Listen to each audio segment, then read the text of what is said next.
ओं नमो भगवते वासुदेवाय। द्वितीय अध्याय।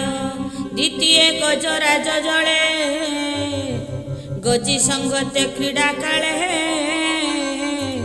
दैवे धरन्ते कुंभीरे हरिचरणे स्तुति करे। कहन्ति व्यासंकर सुत सुण राजन परीक्षित शिशुकवाच। पर्वत त्रिकूट जे नाम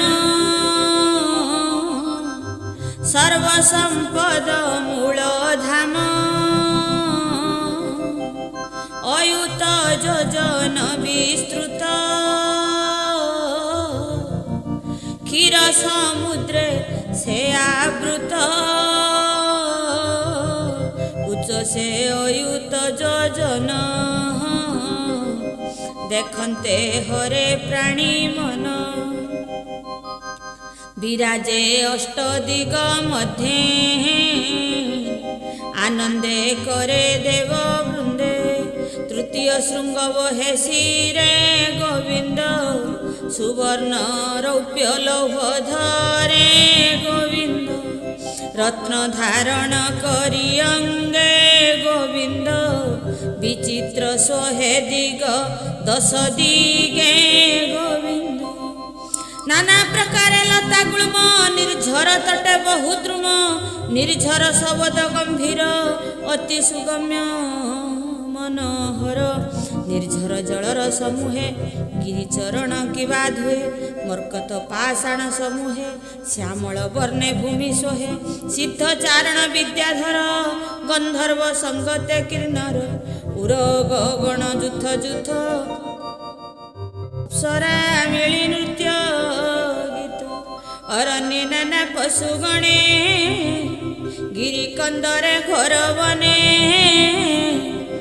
नाद करन्ति मनोहर मयूर कोकिल भ्रमर। सरित सरोवर नद मणिवालुका कुद कुद। देव कामिनी गण जही स्नान करन्ति मोद बही। ताहांक स्तने सुलेपित गंध चंदन पारिजात। से गंध शीतल समीरे गोविंद सुगंधे दश दिग पूरे गोविंद। से गिरि द्रोणी मध्ये वन गोविंद वरुण क्रीडार उद्यान गोविंद। ऋतुमान नाम बनर हो साधु जने। सुर कामिनी क्रीड़ा घर हो साधु जने।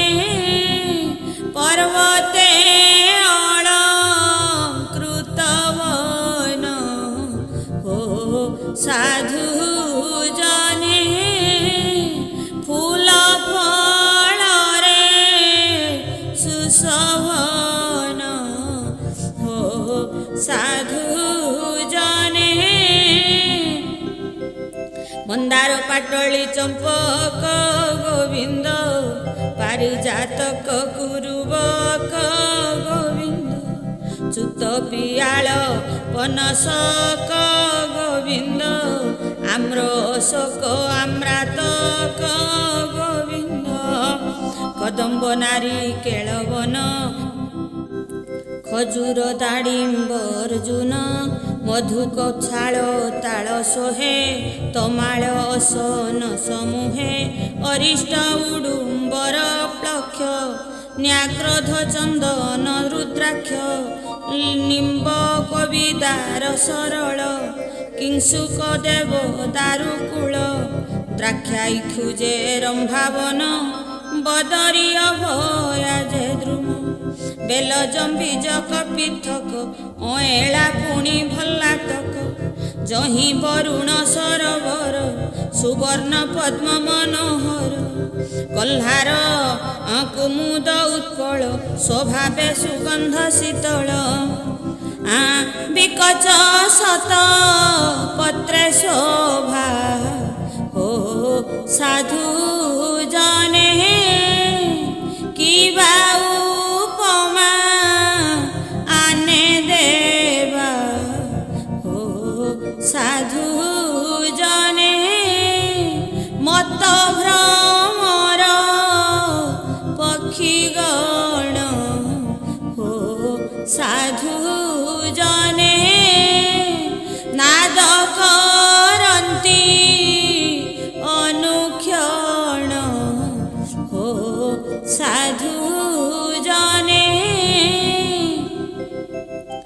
कंसकारण्डव समूहे सारस चक्रवाक सोहे जलकुकुट कोजष्टिक पूजित कोमले डाहुक मत्स्य कच्छपे चले जल पद्म परागरे धूसर कदम्ब चंचूल कवेत नित निपकी चक जुथ जुथ कुंद अशोक कुरुबक फुटज इंगुदी कुबुजक शिरीष पुणी स्वर्णज्योति नागपुर नाग आर जाति मल्लिका शत पत्र सोहे मेधावी मालती समूहे अन्यान्य जल स्थल फूल षड ऋतुरे समतुल एमंत मने एक दिने गजेन्द्र विचारई मने ए ग्रीष्म काले बनस्ते तुषार्थ होइलु समस्ते जल न करिले आहार केमंते धरिबा शरीर एमंत मने विचारई शीतल जल अछि काहि व्याकुले बनस्तु बाहार तृषिते दिशे अंधकार से गज आश्रे से बनस्ते सुखे चरंती पशुजुते कंटा की चकत वेणु बने भ्रमई तृषित वदने स्वभावे मत्त गजदंता वन विहारे बलवंता ए जार चालंते पाद लागी पड़ती वृक्ष गुल्म भांगी ताहार मद गंध वासे पशुए न चरंती पासे व्याघ्र भल्लुक खड्ग मृग जे बासंचरे मोहरग सरभ कृष्ण सार हरि जे शल्य वृक जे चमरी बराह महिष शशक गोपुच्छ आदि शाला वृक क्षुद्र हरिण गण जेते चरंती जहार आयते से गजपति गजजुथे अनेक भ्रमिला वनस्ते वरुण ह्रद तीरे जाई तृषित लोचने अनाई निदाघ तापे करी गण व्याकुल विचलित मन मद जलरे होई छर्ण अंगकु कले प्रकंपन पद्मकु तेजी अळिगण हस्तिंक मद कले पान जल शीतल पुष्पगंधे आघ्राण करी नासारंध्रे करिणी जुथ संगे मिशी संतोषे शीत जले पशी सुवर्ण पद्म वन मध्य सकले पशिले आनंदे सकले हरस बदन संतोष कले जलपान जल तोलंती थोरे हस्ते सिंचंती अन्य अन्य गात्रे निदाघ काले शीत जले क्रीडा करंती सुख भोळे सबद शुभे उच्छुलित जे सने जिमुत गर्जित अगी अगाध जले ग्राह थिला जले से सबद शुणिला भेगे धाइला कोप मने मिलिला गज सन्निध्याने केही न देखे ताकू जले कुंभीर अति कोपा नले धइला गजपति पाद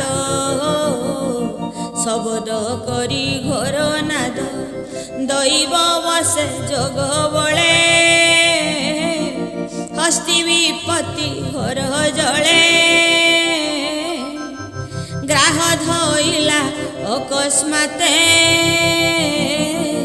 गज चरण दृढ़ घाते से गजपति बलवंत वज्र समान तार दंत कि करी पारे तार मते गोविंद विष्णु को मायार आयते गोविंद गज स्वभावे महाबली गोविंद चरण न पारिला चाली गोविंद करुणी जुथ ताहा देखी गोविंद दुखे होइले अश्रुमुखी गोविंद ସ୍ୱଭାବେ ଅତି ଶୀତ ପାଣି ଗୋବିନ୍ଦ, ଗଜନ ପାରେ ପାଦ ଆଣି ଗୋବିନ୍ଦ।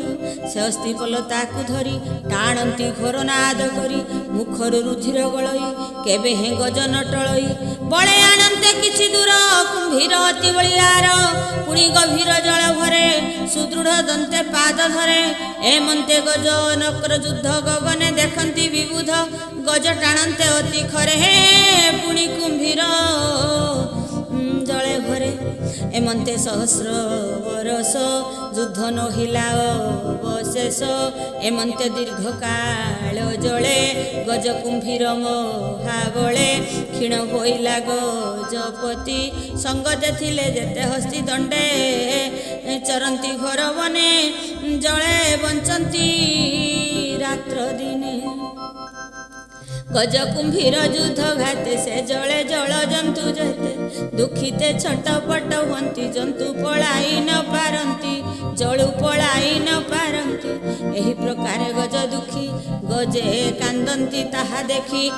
ଏମନ୍ତେ ପୂର୍ବ ପୁଣ୍ୟ ବଳେ ବୁଦ୍ଧି ସ୍ଫୁରିଲା ତାକୁ ଜଳେ, ଆଉ ଅନ୍ତରେ କରଇ ବିଚାର ସେ ହରି ସଂସାର ସାର। ସଙ୍କଟୁ करे परित्राण, जे तारे पसंती शरण। कालभू जंग ग्रास काले, जे तांकु चिंते ध्यान बळे।